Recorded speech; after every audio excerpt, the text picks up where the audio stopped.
How to fix CloverPit crashing on Steam. First, go to the library and then right click on the game, open up the properties window, and then under launch options you want to type -dx11 like this, or you can try -d3d11 if the first one does not work.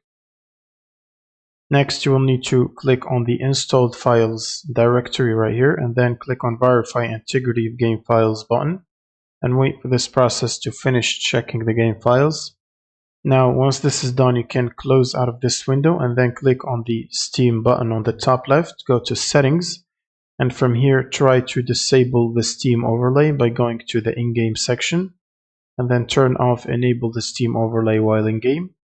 You should also try to disable Discord overlay and NVIDIA overlay if you have an NVIDIA GPU. You can open up the NVIDIA app right here, go to settings and disable the NVIDIA overlay. Also, any other apps that might have overlay that interfere with the game and cause crashes.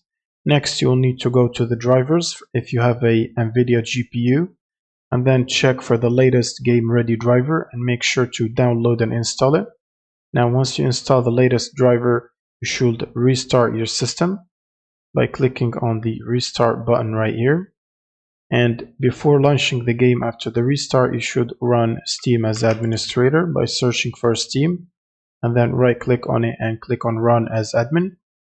And then you can simply just launch the game and that should fix the crashing issue. Thanks for watching and subscribe.